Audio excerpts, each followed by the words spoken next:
Hey, bro, how you doing, man? All right, boss, what's happening? All right, so you... The early morning sun cast a warm glow over the peaceful neighborhood of Westfield, Virginia. Marlene Sutton, 59, stood at her kitchen sink, rinsing her coffee mug. Her home was quiet, elegant, and immaculate, just like her. A retired Army major with decades of service behind her, Marlene had earned a reputation for being disciplined, tough, and unfailingly loyal. Her life had been a constant march forward, from military drills to building her own software company after retirement. Now, with her business thriving and her past behind her, she believed she'd finally earned her peace. Her marriage to Thomas, 17 years her junior, was a surprise to many, even to herself. A charismatic 42-year-old with boyish charm and a honeyed voice, Thomas had captivated her when she least expected it. Marlene had been cautious at first, wary of being seen as an older woman buying affection. But Thomas was persistent, attentive, and sweet. He made her laugh. He made her feel seen, so she let him in. Slowly, surely, deeply. And he wasn't the only one. Kimberly, her only daughter from her late first husband, had moved back in temporarily after quitting her corporate job.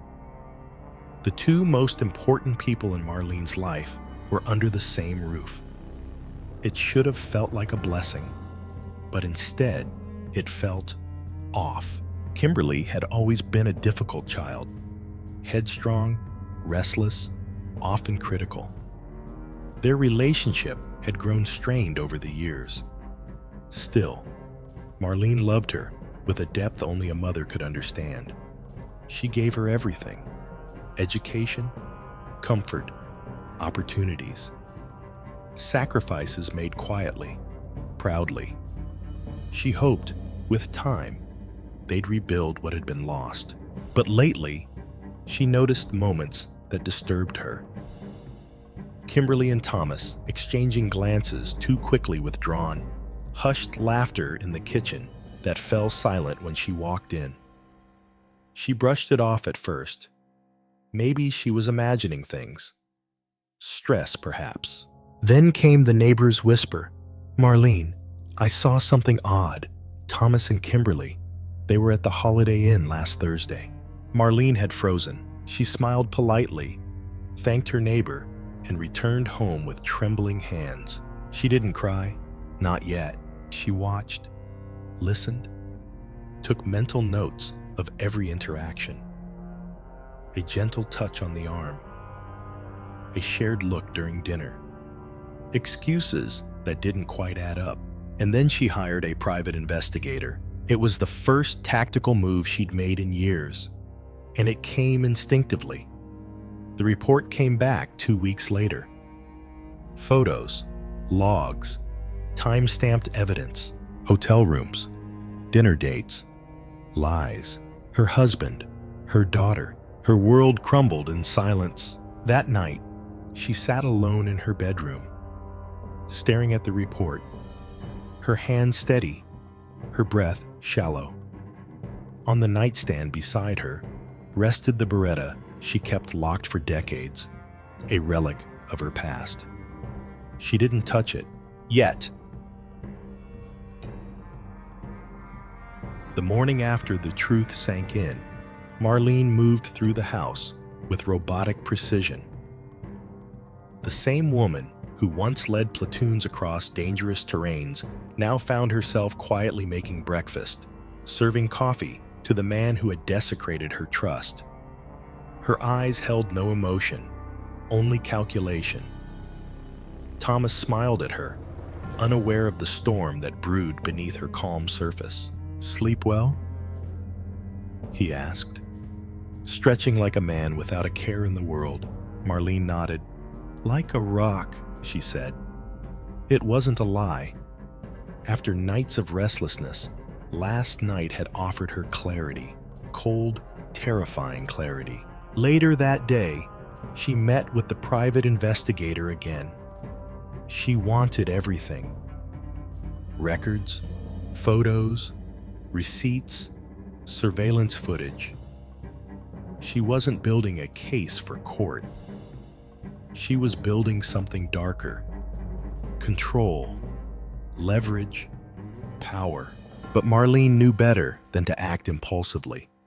She needed time. She needed to know what she was truly dealing with. Over the next few days, she watched the people in her life like a hawk. Kimberly came and went, acting as if nothing had changed, as if she wasn't slowly driving a dagger into her own mother's back. Marlene began documenting everything. What time Kimberly left, what time Thomas returned. Her notebooks, once filled with tactical briefings, were now brimming with betrayal logs. She tried confronting Kimberly once. "Have you been happy lately?" she asked one evening as they folded laundry in silence. Kimberly looked up, confused. "What do you mean?" Marlene's voice remained soft. "I just want to know if you're where you want to be." Kimberly smiled faintly, but it didn't reach her eyes. "I guess so, yeah. Why?" "No reason," Marlene replied, folding a towel tightly. "Just asking." That night, she found herself staring at old photographs again. Kimberly as a baby. Her late husband, smiling proudly. A young Marlene, decorated in uniform, eyes burning with purpose. How had it all come to this? Then came the final straw. A week after the confrontation, Marlene returned home early from a friend's birthday dinner. She was supposed to spend the night, but a sudden urge pulled her back. Something, call it instinct, call it fate, told her to go home. The house was quiet. Lights were dim. She slipped in through the side door, removed her shoes, and crept down the hallway. As she turned the corner into the living room, her breath caught in her throat. There they were, Thomas and Kimberly, on the couch, kissing, not talking, not hugging, kissing, her daughter, her husband. Her knees nearly buckled, but she stood firm. "Am I interrupting something?" Her voice, when it came, was icy and sharp. They jumped apart. Kimberly turned pale, stammering. Thomas tried to explain, his mouth forming excuses before she even asked. Marlene didn't yell. She didn't cry. She simply said, "Get out of my house. Both of you. Now." They begged, pleaded.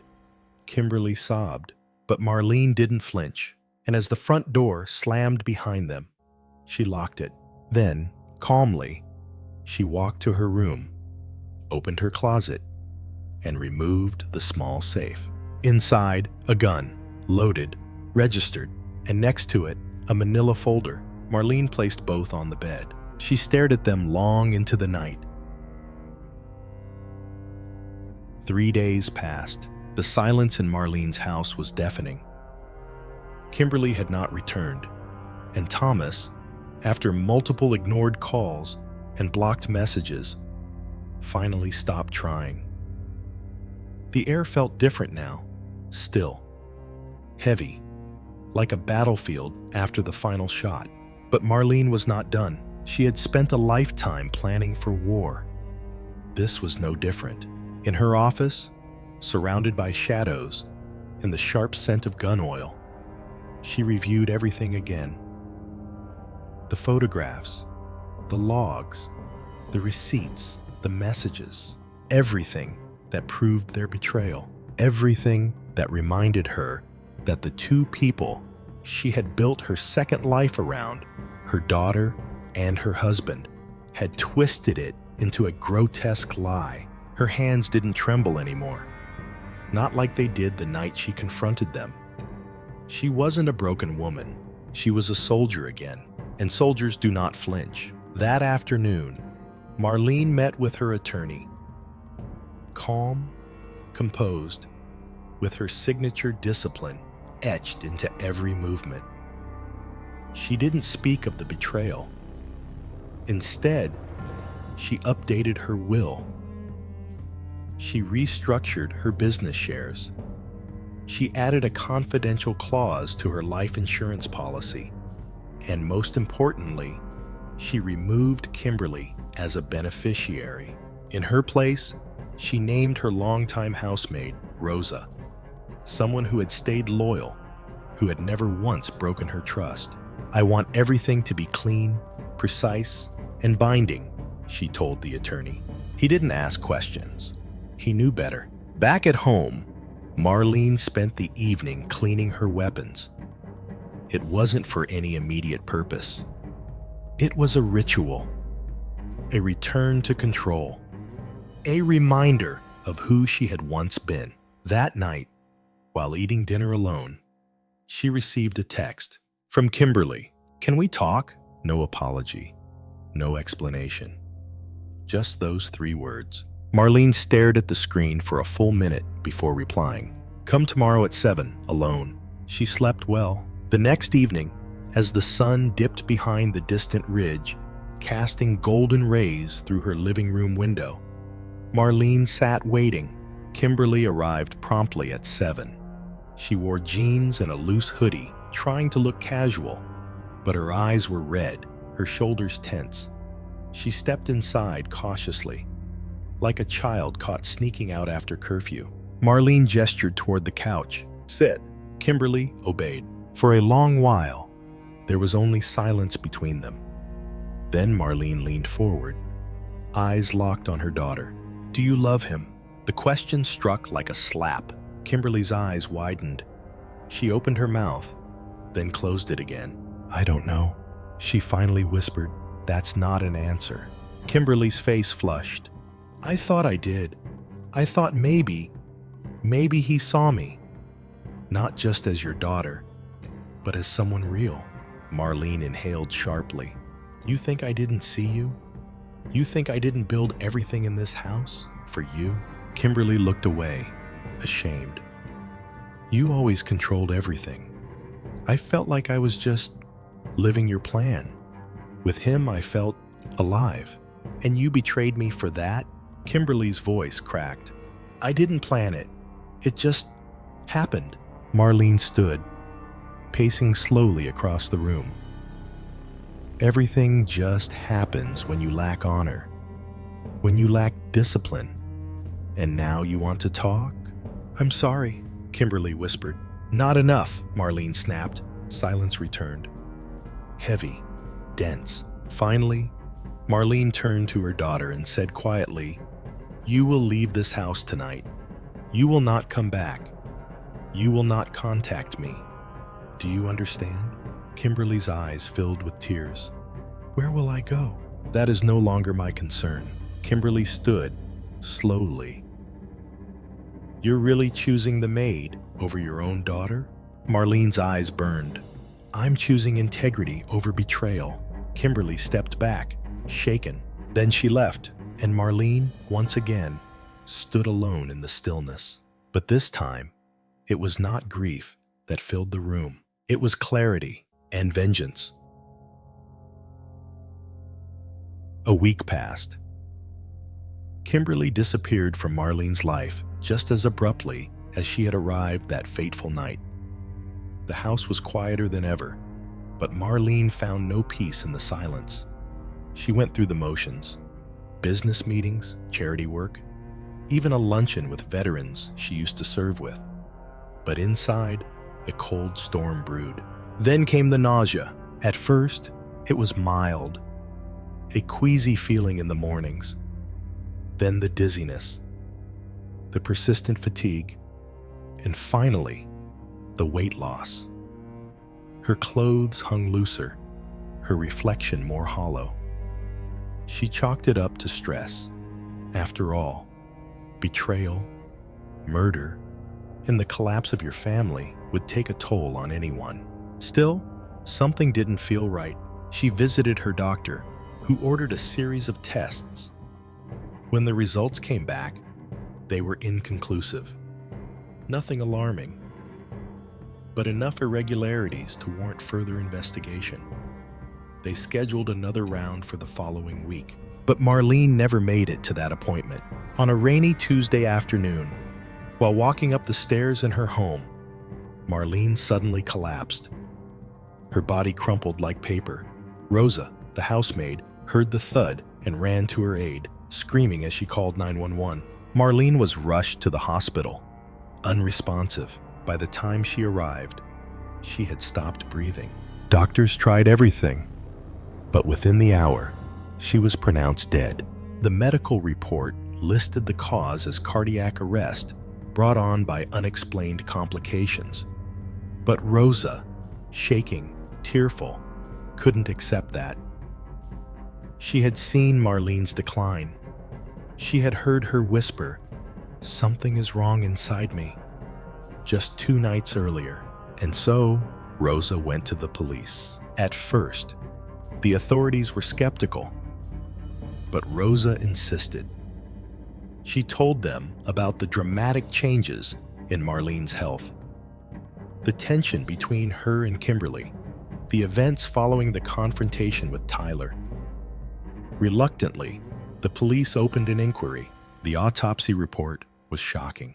Traces of thallium, a rare, highly toxic substance, were found in Marlene's system. Small amounts, administered over time. Poison. Murder. Attention turned immediately to the housemaid, Rosa. She prepared most of Marlene's meals. She was often alone in the house with her. She was arrested on the spot. The media erupted. Headlines screamed betrayal and greed. Loyal housemaid slays retired war hero for millions. The narrative was too perfect, the betrayal too dramatic. But Rosa never stopped claiming her innocence. She sat in the interrogation room with trembling hands and bloodshot eyes, begging detectives to look deeper. "I loved her like my own sister," she cried. "I'd never hurt her." Still, the evidence was mounting, until one detective requested a search of Kimberly's room, just to be thorough. What they found changed everything. Detectives entered Kimberly's room with little expectation. To them, the maid seemed like the obvious suspect, but they followed protocol. The room was pristine, too pristine. A young woman's bedroom, with no signs of clutter, no personal touches, no mess, no memories. That alone raised eyebrows.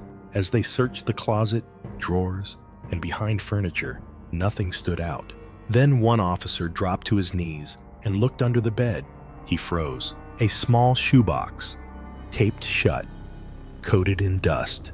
Inside were several glass vials, each labeled in handwriting that matched notes found elsewhere in the room. Beside them, a small notebook filled with detailed instructions, dates, doses, observations, poison schedules. Every entry referenced Marlene. Each note was cold, clinical, almost scientific. Started dose 1. Small reaction, fatigue. Increased slightly. The further they read, the more damning it became. Kimberly had poisoned her mother. There was no longer any doubt. When the detectives laid the evidence in front of her, Kimberly broke. The facade crumbled. Her voice cracked. "I just wanted freedom," she whispered. Her confession revealed everything. She had started poisoning Marlene shortly after Tyler's death. The shame, the guilt, she projected it all onto her mother. In her eyes, Marlene's rules, her coldness, her control, it had all robbed her of a normal life. She believed her mother never truly forgave her, and that made her bitter. But what sealed it was greed. Kimberly had recently learned of Marlene's life insurance policy, $2 million, with Kimberly originally listed as the sole beneficiary. With Marlene out of the way, she thought she'd finally have her independence. a fresh start. The money would let her escape the shadow she believed her mother kept her in. Kimberly was arrested immediately. The charges: second-degree murder, premeditated with malice. Rosa was exonerated, her name cleared, but the scars remained. She had been accused of killing the woman who treated her like family. Her community had turned on her. Though the truth was out, the damage was deep. As the news broke, headlines changed.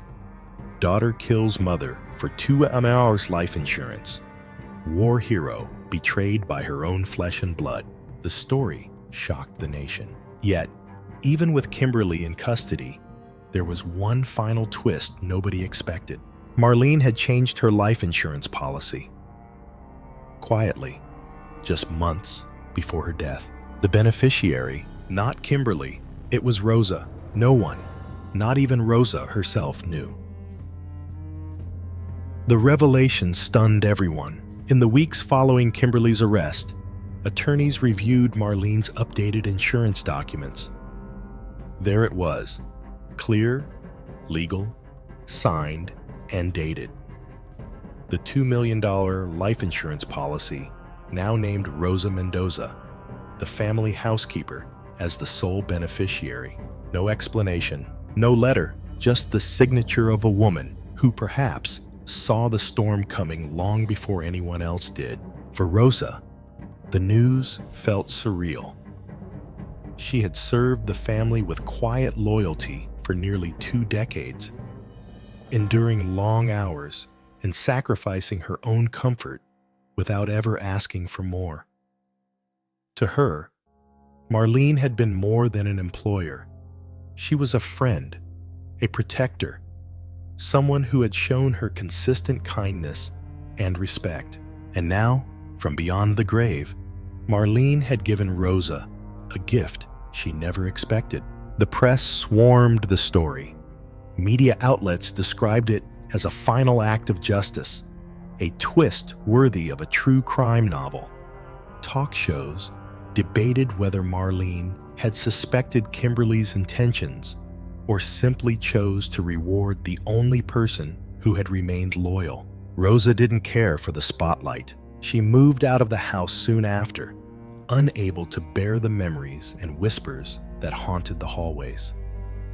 With the money, she bought a small, sunlit cottage in the suburbs and quietly began a new chapter of her life. She donated a portion of the payout to women's shelters and veteran aid organizations, places she knew Marlene had supported. With the rest, she enrolled in community college, determined to finally earn a degree in social work. At 62, Rosa began again, not out of ambition, but out of a promise to honor the woman who had trusted her when no one else did. Kimberly, meanwhile, faced a harsh reality in prison. No visitors, no sympathy. Her appeals were denied, and worse, she had lost the very thing she had betrayed for: control. She had thought her mother's death would be her liberation. Instead, it became her sentence. The years passed slowly, marked by silence, reflection, and regret. Kimberly's conviction shocked the entire city. At her trial, she looked hollowed out, no longer the defiant young woman who had once believed she could manipulate love, betrayal, and murder to her advantage. Now, she sat in an orange jumpsuit, her eyes empty, as the judge delivered her 15-year sentence. But the true sentence wasn't time. It was living with herself. In prison, Kimberly was not infamous, just forgotten. Inmates barely glanced her way. Some knew her story from the news, but few spoke of it. She had been the architect of her mother's demise, the traitor in a tale that everyone struggled to understand. Loneliness clung to her like a shadow. She spent most days in the prison library, reading, almost obsessively, books about psychology, grief, and redemption. Perhaps she was trying to find meaning, or maybe just an excuse. On the rare days when she dared write letters, none were ever sent. There was no one left to receive them. Back in the suburbs, Rosa continued her quiet life. The insurance money had allowed her to do more than just survive. She opened a small foundation in Marlene's name, the Caldwell Resilience Project, aimed at helping women, especially veterans, who had been betrayed, abandoned, or broken. It was a modest operation, but to Rosa, it was sacred. Each spring, Rosa visited Marlene's grave, always bringing white lilies, the late colonel's favorite. She never stayed long, just a few minutes of silence, a quiet thank you, and a promise that her legacy hadn't been erased. One day, Rosa received an envelope. No name on it, just a prison return address. Inside, a single handwritten letter. It was from Kimberly. "I don't expect forgiveness. I don't even expect you to respond. But I needed you to know. I was broken long before I ever broke her. And you were the only person who ever treated her like she mattered. Thank you for seeing her the way I never did." Rosa folded the letter, eyes brimming with silent sorrow. She didn't write back. She didn't need to. 1 year after Kimberly's conviction, a true crime documentary premiered on national television. Titled Blood Ties: The Caldwell Betrayal, it chronicled the stunning fall of a decorated war veteran, betrayed by her own flesh and blood. The story gripped millions. Viewers across the country debated not only the shocking nature of the crime, but the psychology behind it. How does a daughter poison her mother? How does a mother kill her husband in a moment of fury? What makes loyalty collapse in a family built on discipline? Marlene Caldwell's face was everywhere. Images of her in uniform, standing tall, with medals pinned to her chest, contrasted sharply with her final years filled with heartbreak and tragedy. For many Americans, she became a symbol of strength, of sacrifice, and of how even the strongest can fall when love turns to betrayal. Rosa, watching the documentary from her modest living room, felt a heavy weight in her chest. They had portrayed Marlene well, perhaps even too well. But no screen could capture the warmth of her laugh, or the way she used to fold her uniforms with perfect creases, as if even cotton deserved respect. Meanwhile, in prison, Kimberly watched the same program in silence, surrounded by dozens of inmates who now stared at her differently. Her face was on screen, her mother's face, her crime. There was no hiding anymore. Her past had become America's drama, but this wasn't where the story ended. 1 month later, Rosa received a formal invitation. It was from the Veterans Women's Council, announcing the posthumous awarding of the Medal of Civil Honor to Marlene Caldwell. The letter read, "In recognition of her lifetime of service, sacrifice, and the enduring impact she made both in the armed forces and civilian life." Rosa attended the ceremony on a quiet spring afternoon. She wore one of Marlene's old scarves, navy blue, embroidered with tiny golden stars. As the national anthem played and the citation was read aloud, tears welled in her eyes. Marlene's name was no longer just tied to scandal. It was remembered in honor. After the ceremony, a young cadet approached Rosa. "Ma'am, I read about Colonel Caldwell. She's the reason I joined." That was the moment Rosa knew Marlene had never truly been defeated. Her story, despite its tragic end, had planted seeds. Seeds of strength, of vigilance, and of truth. Back home, Rosa placed the medal next to Marlene's folded flag and the photo of her in uniform. She lit a single candle and whispered, "You were betrayed, but you were never broken." Outside, the wind rustled the trees. The world moved on, but the truth endured. The story of Marlene Caldwell is more than a chilling true crime tale. It's a powerful reflection on trust, betrayal, and the unbreakable core of resilience. As a decorated military veteran, Marlene lived by the principles of discipline, loyalty, and sacrifice. But her greatest test didn't come on the battlefield. It came in her own home, at the hands of those she loved most. The first lesson is clear. Trust is earned, not assumed. Marlene gave her heart, her wealth, and her life to Tyler and Kimberly, but ignored the small signs, the subtle shifts in behavior, the quiet instincts that whispered something was wrong. In life, love should be paired with awareness, and even the strongest relationships require healthy boundaries. Second, the story illustrates the destructive power of unchecked jealousy and greed. Kimberly's betrayal wasn't impulsive. It was calculated, motivated by resentment and a thirst for control. It's a stark reminder of how dangerous unspoken envy can be when left to fester. Finally, it reminds us that justice, though delayed, is rarely denied. Marlene may not have survived to see it, but the truth surfaced. Her name was cleared, and her legacy, though scarred by betrayal, was ultimately one of strength and honor. In a world where trust can be fragile and betrayal all too real, this story challenges us to be vigilant, to cherish loyalty, and to remember that strength isn't about never falling. It's about rising again, even after losing everything.